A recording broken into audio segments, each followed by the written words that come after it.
What you know about Platt? The forum is the format. It's MAZ and Tomcat. Who cares who came before that? You should trust me, it's official. Don't just take the flow for granted. We discuss important issues, plus promoting local talent. We three hosts that make the topics flow. Click the link and watch the show. Listen while you're driving home, but don't forget to watch the road with folks from different walks of life. Gangsters, politicians, single mothers, or musicians. It's important that we on to the educators. Listen, I got a serious question. Like like we were just saying before, the standard is just changed here. Okay, so now what would you do in your own words? What would y'all do to get this thing back to the normal? What would you do to improve when this thing swings back to no mask? If y'all think it's gonna be no mask, what would you do to improve this situation, to educate our kids? Go ahead, Ms. Grantling. Okay, so first of all, I'm going to wear my mask for the next 2 years. I'm wearing my mask. So what for me, I feel like somebody mentioned making lemons out of lemonade. Mr. Hester. And I think that no matter what's going on in the world, you are either somebody who can survive or you can't. Yes. So I don't care what's going on in the world, for the students, for adults, this was a time, COVID for me was a blessing, because a blessing and curse. So it showed me that I wasn't prepared. Yeah. Okay. In my mind, I thought I was prepared. I'm not. So my great-grandmother taught me growing up, and this was a time when you needed to dig back into your ancestors, your great-grandparents, how did they survive? Because they went through way worse than COVID. So how did what was their, go-to? How did they create income? How did they survive financially, food and things like that? So for me, it took me just sitting and thinking about my great-grandmother, how she always said, you need at least 6 months of canned goods in your basement. Did I have that? No. Did I have a box? My great-grandmother had a box, and in that box, there was an emergency box. It had blankets, candles, lighters, and there were flashlights. I didn't have that. So COVID taught me that I was not prepared. And then I also think you always have to have multiple streams of income. And I don't care what it is. So what is my talent beyond education, beyond anything? What is something that I could do? I learned how to braid during COVID. I made money braiding hair during COVID. And I had to believe in myself. I had to believe in my gifts more so than any. So it was mental stability. So even without COVID, when something comes in your life and it stresses you out, whether it's financial, death, heartbreak, what are your coping mechanisms? During COVID, some people started drinking more, got on drugs, became homeless, broke up with their mate. It was a coping mechanism. You need to know the COVID should have taught you something. I don't care what it is. It should have taught you something about yourself, positive or negative. I even had to cuss my own self out. And I don't cuss. And I had to say, look, you need to get rid of some of this in this house. You hold on to too much, so COVID taught me a lot about me, about my survival skills, and about me being ready. So growing up poor for me was a blessing, because I was able to figure out how we was going to do some things. I don't know if you guys, how old you were during the blackout, but during that blackout, I watched a gentleman that was on crack take a car battery, and he connected it to a TV, and we was watching TV. Wow. Survival. So YouTube is a blessing. you guys' show is on YouTube. So for me, I go on YouTube for everything I want to learn. Mm-hmm. So, you know, it's so many things out there that COVID, there was a positive to COVID. Let me just say that. Absolutely. Absolutely. Okay. So now, Dashonta? I am going to agree with Ms. Grantling on this pandemic teaching you a thing or two. As far as business wise, I do have a side business in event planning. However, I'm thinking to moving to a more recession proof type of business. So that was a teachable moment for me because that wasn't my sole income. It was a side income, but just learning to do things a little smarter and to become more prepared for life when it happens in this way. This was very extreme in my generation. Never experienced anything like it. So, I mean, you know, Detroit, we had the flood a few years back. And I remember when we were flooded out. It was a disaster for us, but just learning to do things smarter. As far as the education piece is concerned, because that was just personally me, training, more and more training needs to occur. And I think people can capitalize on different training modules to train educators and be more prepared for students and have more user-friendly things that students can access and make learning enjoyable again, even though it's going to be virtually, or we're having to be forced to do it virtually. Okay. So, Mr. Hester, what do you think? What will be the changes? What will be the changes made? I think everybody pretty much hit the nail on the head. I think the biggest thing is preparedness. I think at least with Detroit Public Schools, I know over the summer, after school shut down and everything, the mode and the model was still prepare for next year as if it's normal. Now, this first day of school starts and we're scrambling because while we're trying to prepare for a regular first day of school, nobody's really thinking about the fact that, hey, we are in the middle of a pandemic. Maybe we should kind of pivot how we're preparing ourselves instead of acting like we're walking into a regular first day of school. I can tell you right now, that was DPS's biggest mistake.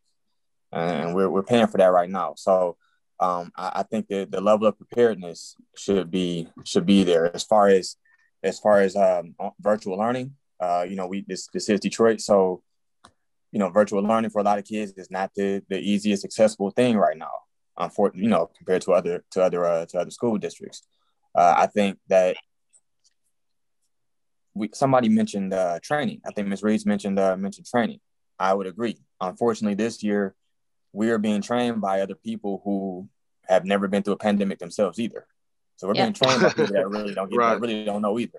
So. Right. I just think if we sit back maybe over this summer and really sit back and look back at how this school year went, what changed, what needs to stay the same, what needs to improve. I think a bigger effort to consider the fact that we're in the middle of a pandemic. I think a bigger effort to realize that earlier would help us moving forward.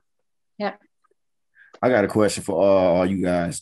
Are you guys taking the shot, the COVID-19 shot, and do you guys think that eventually will they make that like the standard to like physically be in school and do things, period?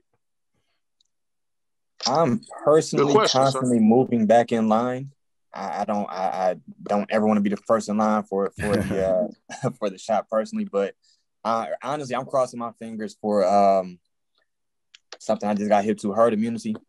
I'm crossing my fingers for that. Maybe enough people will get the shot to that, enough of us maybe don't have to.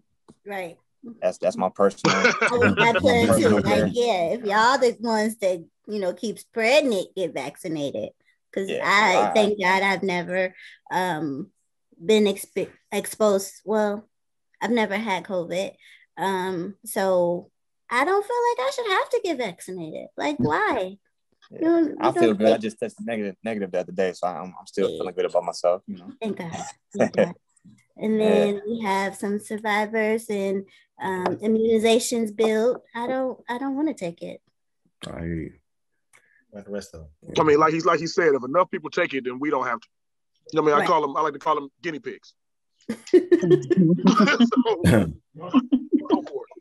Anyone else? How the rest of y'all feel about that? Are you guys taking the shot? Have you taken the shot? And do you guys feel like at some point they might make it like state mandated or, I'm not taking the shot. I'm not taking the shot. I used to work in the medical field. Well, I still work in the medical field. I'm about to do a project for the next year, but I didn't want to work in the hospital because they make flu shots mandatory. And I was afraid that they might make the COVID shot mandatory. And I just think all of these other diseases and things like that we didn't have for years and years and years, and they never found a cure for it. How can they all of a sudden find a cure or a vaccination for COVID in less than a year or a year's time? So that scares me. That scares me. And I'm like, I'm not going to take it because, again, I don't want to be a guinea pig, and I'm not doing it. Right on. Right on. Miss Reeves and then Miss Grantling. I am considering it. That's just my personal thoughts. I am considering it. Me, like everybody else who said that if enough of us get it, maybe you don't have to.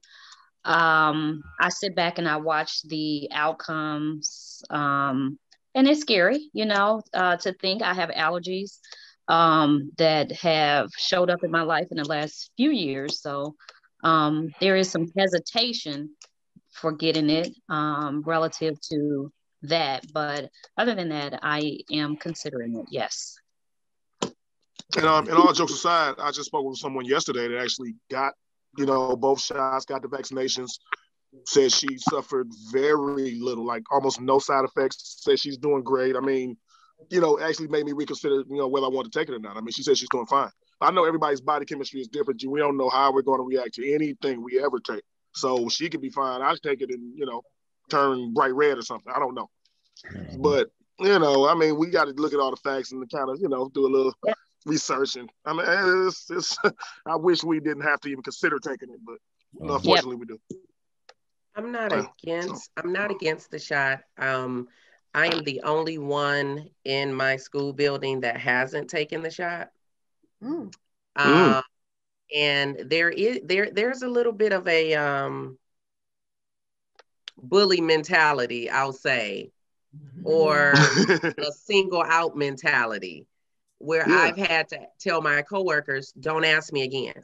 Because it's, don't ask me if I took the shot. We had a joke, like people were gonna have like pitchforks and torches, like, she didn't take the shot, like, no, right. I'm not against it. I just need a little bit more information because I suffer from asthma. And I was told, I just need concrete sound information because I was told that if you have asthma, you shouldn't take the shot. So I need doctors to know if the doctor can't tell me. So I do, I really pray that this shot, and I'm like, so I'm like everybody. I'm nervous. I pray it works. The young lady who was working on something, and just so happened it tested for, she was an African-American young scientist, and she's the one that came up with the serum that she was working on, and they just so happened tested it on COVID, and it worked. So Black history. Wow. Yeah, she's an African-American scientist, young, beautiful young lady. And so I don't know. I'm still thinking about the syphilis, how they, it's so much. So Ms. Grantling brings up a very good point, and I don't think a lot of us well, I know me personally, I haven't pinpointed that specific point as a reason why I'm hesitant. It's because the facts keep changing. Like this over here, this says one thing, but that says the opposite thing, but that says something totally different. Like I agree. I think there needs to be some solidified, concrete 2 + 2 = 4 type information. And they know maybe Pluto's a planet, maybe not, it's too much. It's too much guessing involved. Then you're playing with people's lives, actual lives and livelihood. It's Jasmine, I got a question for you. I got a question. When did 2 + 2 start equaling 4? See, it took us like for 2.5 seconds. I was like, wait a minute. That's that new math. You're a new teacher. You're a new teacher. That's that new math. My kid came with that. And I heard that. You're a new teacher. All the other teachers ain't said that. That's good.